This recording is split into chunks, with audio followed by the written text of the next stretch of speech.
So guys, we are back with another reaction video here. Hope you are well. Today we're going to be doing my reaction to Nostalgia Critic's review on Mousehunt. I remember when this film came out, actually. I do remember when this came out. I think I watched it as a kid, but I do not remember. I know some of the actors that are in it. I know some of the actors, definitely. And my wife just said she knows it for one person only. Who's in this film? Yep, Lee Evans is in this film. So basically, if you guys don't know who Lee Evans is a British stand-up comedian who was, well, absolute legend. He retired in 2014? I'm pretty sure he retired. He did a show called Monsters, and that is what his last show was. It was called Lee Evans Monsters. And growing up, he was a comedic legend. Like, what shocked most people about him was when people found out how old he was. He's like, my parents are, he's about a year younger than my dad. Lee Evans is like 61. So, today we're going to be doing his review here, the Nostalgia Critic review, on Mousehunt. So, shall we get on with it? 3, 2, 1, let's go. This episode brought to you by Stamps.com. Why go to the store to get stamps when you can have them printed right at home for your convenience? I now do it because Nate Hamilton of Renegade Reacts. Every time I hear Stamps.com, I go, Stamps! Damn it, Nate.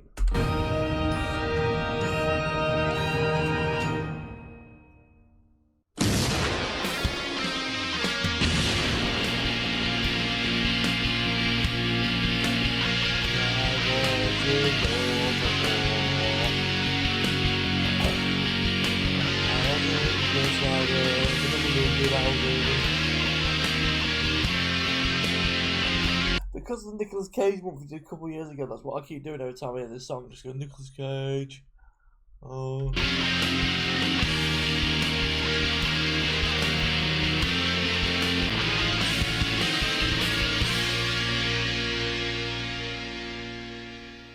Hello, I'm the Nostalgia Critic guy. Remember it so you don't have to. Hard to believe a little over 25 years ago, DreamWorks was officially created. There was good buzz around it as it was founded by powerhouses Spielberg, Katzenberg, and that third one, but it wasn't until 3 years later that films were finally being put out. The first was an action film which...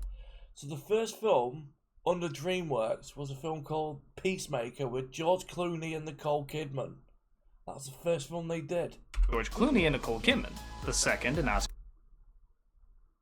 Morgan Freeman, Matthew McConaughey. I've never seen that film.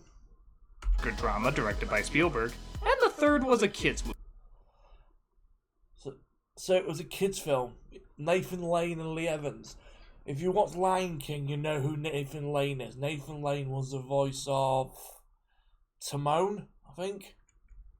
Directed by Tim Burton with David Fincher's crayons, Gore Verbinski. How was it? Very Gore Verbinski.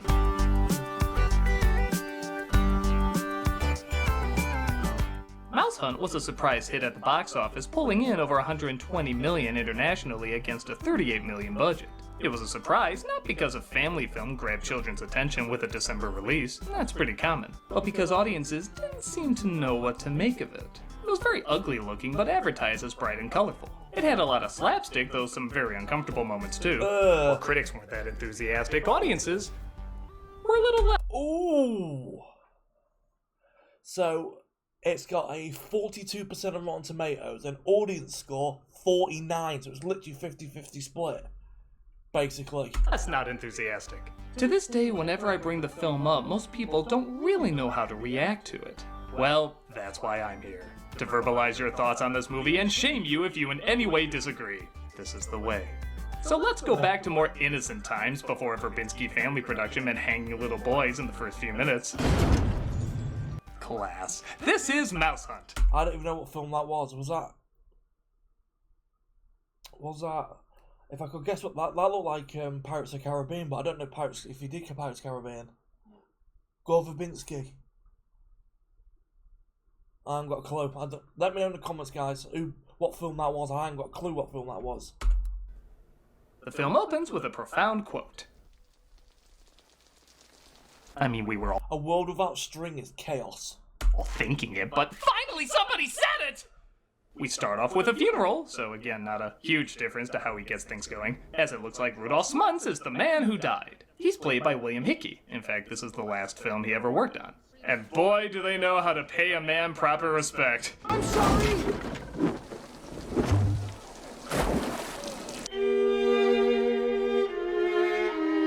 The pallbearers who botched it up are his sons Lars, played by Lee Evans, and Ernie, played by Nathan Lane. They're given their father's string factory as well as his mansion.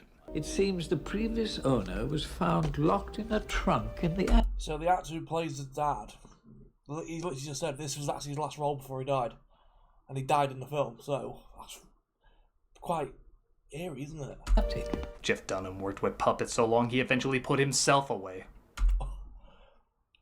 I can't say nothing. I love Jeff Dunham. Jeff Dunham's hilarious. Wait, you can't go, Ernie. We have to go through all these papers. Wow, how did your slapstick go from flinging a corpse at a funeral into a sewer to egg bouncing? That's like Evel Knievel following up jumping 10 buses with, "What's that behind your ear?" Ernie runs a fancy restaurant where he pretends to be French. And if you're wondering how Nathan Lane's French accent is, it's about as good as his German. Suivez-moi. Oh, you brought the little one, the little bicycle thieves. But he brings his father's box of Cubans and... I'm sorry, if I close my eyes and hear Nathan Lane talk, all I think of is Timon from Timon and Pumbaa. Or The Lion King, which, overrated.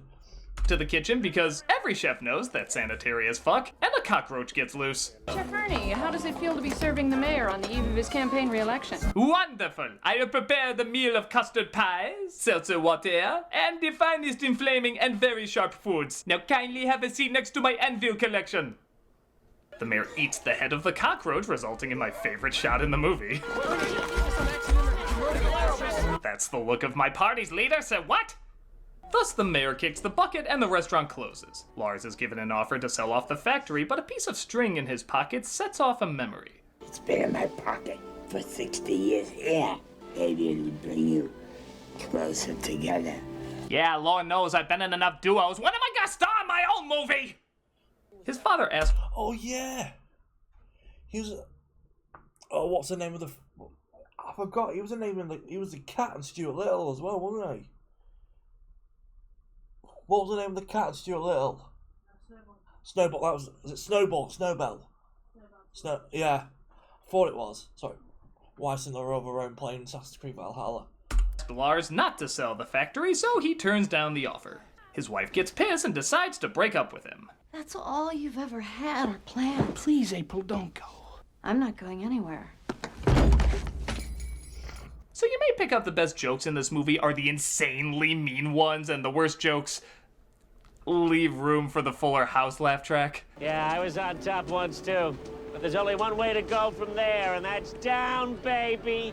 Down. Lars Yeah, when you heard that guy's voice then, all you could think of is Timon. Yeah. No worries. sees Ernie is working at a local diner now. Honestly, I'm surprised he got work that fast. Even Denny's would say, "We'll call you." And both of them try to figure out what to do. In a pretty damn impressive transition. Nice resolve. They get the Yeah, that's a good transition, that. idea to spend the night in the mansion. Only one bed. I'll flip you for it. I knew it, we're in Inception. Have fun with that, film theory. They share the same bed, but here's something creaking upstairs. I sense boom boom music. Mothballs.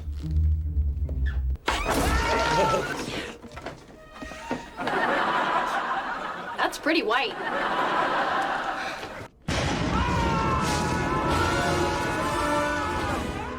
It's only a toy. And somehow it's still scarier than any cinematic Green Goblin. It's just a mouse. They come across a mouse and blueprints that show the house was designed by a legendary architect named LaRue, summoning every 90s character actor. Glass of rainwater. Yes, Mr. Falco is the world's leading collector of LaRue. The collector is thrown off, though, when he discovers Ernie wants to do an auction as opposed to just sell it to him. What is this? It's the What first. is it? It's the first No, I've heard of. no. Smart. This movie He's like a tennis match between a laugh and a See what I mean? The physical comedy from Lee in this is actually pretty good. cringe. It's the What first. is it? It's the first No, I've heard of. no. Like that was a laugh. That was another Fuller House laugh track. They see the mouse again later that night, and Ernie decides to axe it off. Do we really have to kill it? Yes. Listen to me. A single vermin can bring you down. Believe me, I know. He's The fact of his referencing that might be a reference to Timon from Timon and Pumbaa. Okay. definitely talking about that. Yeah. They set up a trap, but the mouse thwarts it, resulting in more slapstick. Let me say. Get me my Cuda. Only Nathan Lane can make that line sound intimidating. They place it on the trap as we witness, get this, more slapstick!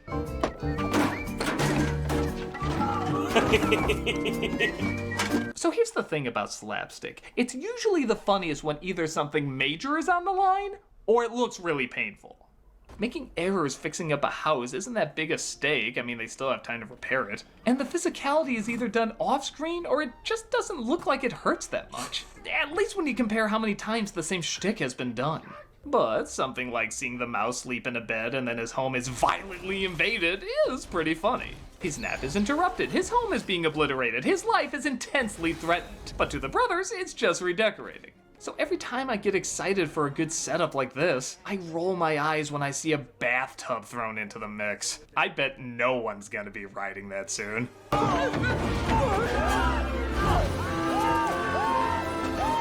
Also, you don't smile while you're screaming in terror! How dare you have fun filming this!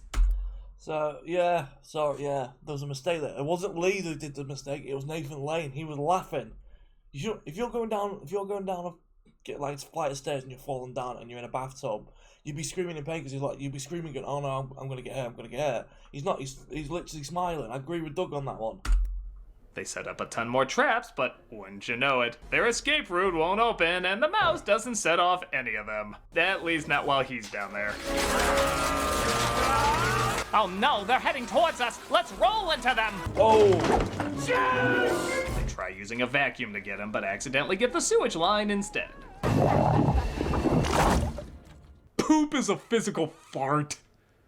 But get this, the house is being foreclosed on in 2 days.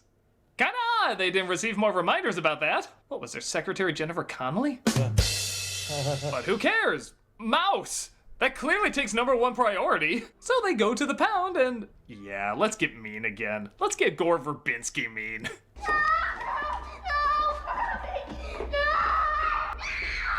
That's cruel! Mousehunt, own it today. So they're going to a pound, and the little girl's screaming because her pet's been taken away from her. That's fucking mean. I like it. This is just how people get ready to eat lunch now. They go looking for a cat, but it looks like all the pound has is kittens. We really need a ferocious feline, preferably with a history of mental illness. I'm talking one mean pussy. That held up great. One mean pussy. I can say that, I'm gay. Or, wait, does that make it worse? No, yeah, Nathan Lane is gay, isn't he? Yeah, so if Lee Evans said it, if Lee Evans said one mean pussy, it wouldn't sound right, but Nathan Lane saying it's fine. There's more life in that box, I expect. They're introduced to Catzilla, and again, the meanest shit really is the funniest. Jesus, who created this character? Don Bluth? Despite the effects being fake, this really is a funny as hell bit.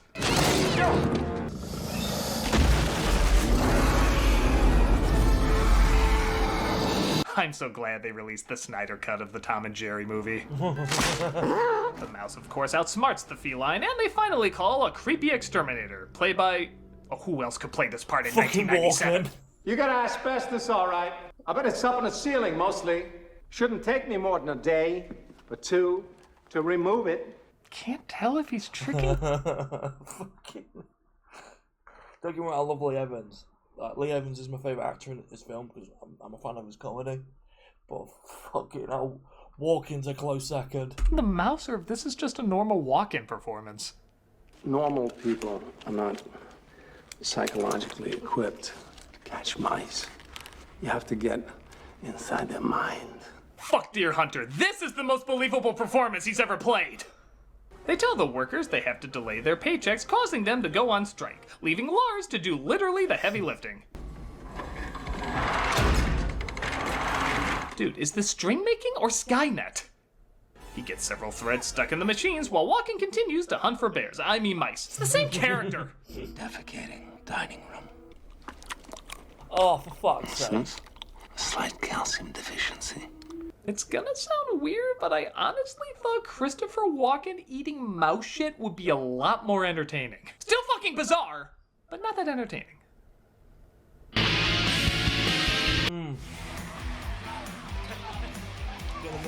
Another advert for Kingdom Come Deliverance 2.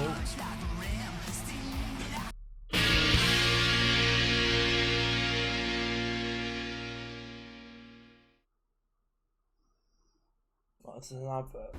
This is it, man. This is the single I was talking about, man. This is gonna be the biggest hit ever. Here, just take a listen and tell me you don't want to dance. Yeah, I skip the ads, guys, because the majority of the ads that he does on his adverts he does, I can't get in the UK, so there's no point. So, right, so we're about to restart the review here, but ending it with Christopher Walken eating rat shit. Ernie discovers there was an offer made on the factory, so he calls them up and says he's now interested, saying he'll meet them at a public location.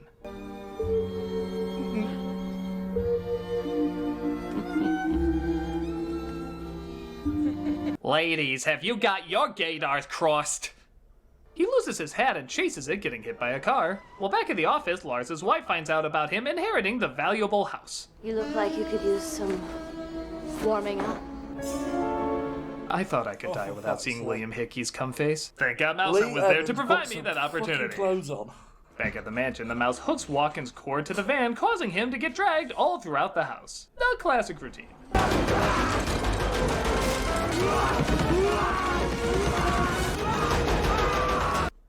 Why isn't this funny? Isn't it kind of impossible to see Walken drag through wooden boards and not get a laugh? The only thing I can figure is in a cartoon you can make the character go the speed you need to make the impact of that stuff break up. Once again, making it seem more painful. Here, he's going the speed of a backstroke. It just doesn't feel authentic. The only chuckle I got is seeing that Walken's face is surprisingly weirder looking upside down than it is right side up. I don't know why, I thought I looked more normal flipped.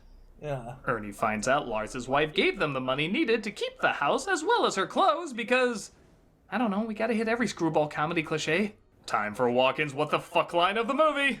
What's that? Horse? Finish!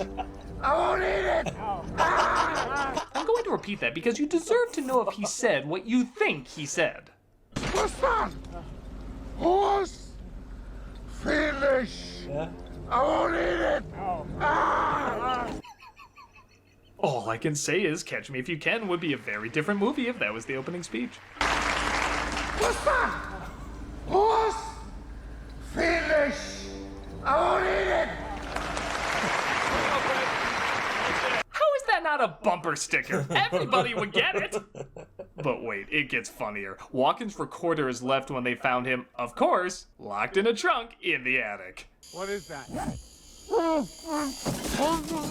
That tickles. I'm already wishing this was the origin story to the Headless Horseman. They once again find the mouse and chase after him, but he releases the gas and, of course, Lars needs to light a match.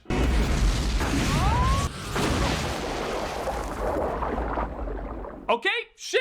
You made the tub work! I am so sorry, I was looking at your 4-year plan and not your 8-year plan.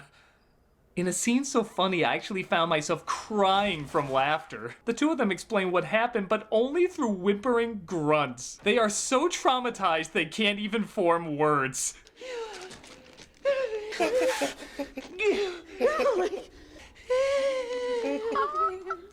This is one of those movies that's actually more painful when it's funny. Because when it's funny, it's so funny. And when it's not, it's kindergarten lame. Gollum went back and forth less than this movie.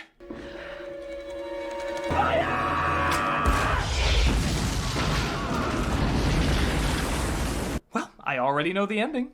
The house is bought by Rob McAllister, and Kevin uses it later basically to recreate the exact same scenarios. It's the prequel to the prequel everybody wanted. I'm gonna put my hand up and say something. I've never seen Home Alone. Any of the Home Alones. The thing is, a lot of films that people watched when you were younger, I've missed a lot of them, and I mean a lot of them. The people who made the offer before call, and Lars realizes Ernie was going to sell the factory. You think I didn't have other things I wanted to do with my life? You think I didn't have ambitions of my own? I wanted to be an architect! Give it to me, then. What was the other film Lee Evans was in? So according to that, Lee Evans was in I don't know what the other film he did was. Go ahead. No! Okay, I did not see that coming. Kid's picture, right? Christ, you should have made this the poster. It'd sell less tickets, but it'd be more honest. I can't just hit him with the shovel. Why not? He's Hitler with a tail. I know, it was a song in the producers and Nutcracker 3D. They find they can't finish him off, so they decide to mail him to Fidel Castro. 'Cause why the hell not? They get the place paid off, even manage to clean it up. Okay. And the auction finally begins. Hello, ladies. How magnificent. What the hell? Does Cinderella's fairy godmother get drunk again? Yeah. Hakuna Matata. There went all the laughs from before. Oh, for Jesus Christ.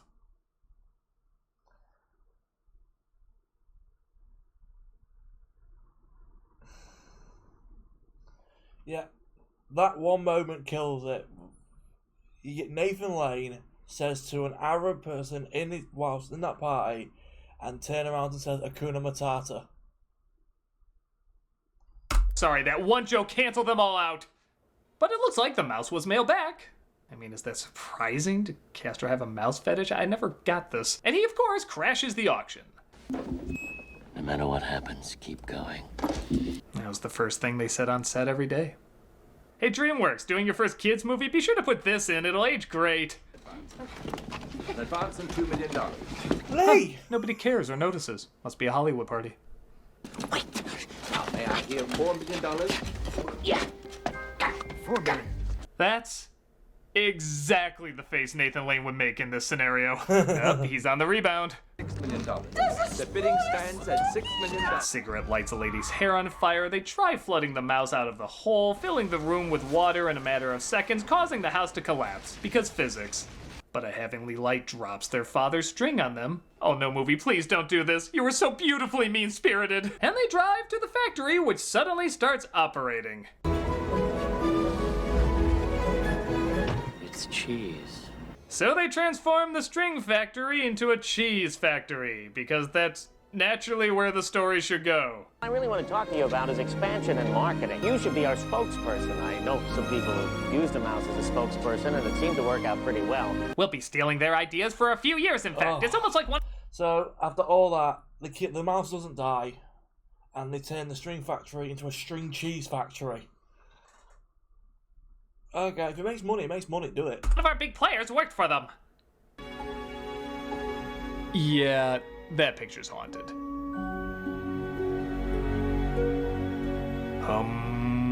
That was Mousehunt. I can see why a lot of people didn't know what to make of it. It's tough. On the one hand, there's a lot of things I really do enjoy about it. I like the darker look, I enjoy when it's mean-spirited, there are some really good laughs, and yeah, I have a soft spot for those old-school slapstick comedies like Three Stooges, What's Up Doc, and Laurel and Hardy. Hell, the main characters are called Lars and Ernie. Clearly this is a send-up to that type of comedy. On the other hand, though, when it doesn't work, it feels really dated and too kid-friendly. There's so many times where it feels like it's trying too hard, going too big, too silly. Because, you know, that's what they did in Laurel and Hardy movies.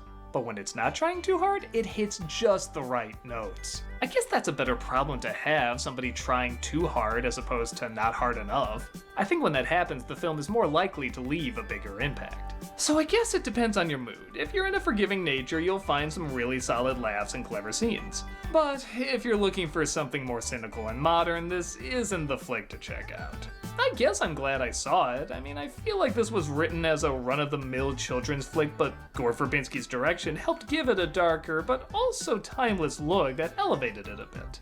And that's almost the problem. It could have been elevated even more. I suppose you could see this movie as a mess, but there's an old-fashioned feel to it I can't help but admire. Oh, man, when everyone's running at Nathan Lane and Nathan Lane's face is it's fucking hilarious. It's like, it's the look on his face is just like, yeah, I'm in shit. It's not a good movie, but it has good moments. And if that's enough for you, it's definitely worth taking a look. I'm a Nostalgia Critic, I remember it, so you don't have to. Book your TUI holiday with a £0 deposit. Really, give me an advert this late? Dreaming of a relaxing escape? Or thinking about an... What's that? Horse? Finish! I won't eat it! Buster, I really don't want to do this review with you in my lap. Aww. I say mouse a lot. Okay, this is happening whether I wanted to or not. Just keep your tail down. Tail down. Okay. So if you hear purring anywhere in this review, that's why. So, what was it? Water Mission was the sponsorship he did. Yeah, it came out in 1997, that film. So, right. Like I said, I've heard of Nathan Lane, of course. Well, of course, I've heard of Lee Evans. I think I do remember watching this as a kid. I think I do. I think my wife's seen it as well. Mousehunt. Yeah, my wife's seen it. Yeah, for a kid film, it was dark, though. That's why it says dark comedy. It was a dark comedy. It had like a dark edge to it. But these days, if you try and do a comedy like that, it'll be rated 12. It won't be a PG, it'll be rated 12 or 15. Because you can't do dark kids' comedies anymore. So you can't do kids' comedies with a dark edge to it because it's gonna traumatise kids. So, or they'll give it a 12A rating.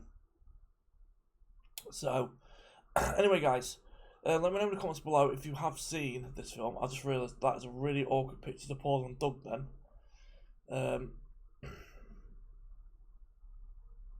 So, like I said, I was supposed to do Super Mario Bros. Anime. I'll get onto that one next. I'll rewatch it again. Like I said, I watched about 8 minutes of it and then realised, oh yeah, there's no audio. So, but that won't be for another week, because next week, guys, I'm actually going to be doing back-to-back Scott the Woz videos. I'm going to rewatch his Sonic 3 video and his Sonic and Knuckles video. They're the two I'm going to be doing. Alright? So, that'll be it for this video. Have a good one. Smash the like button if you know. And I'll see you guys in a bit. Peace. Love you all. Bye-bye.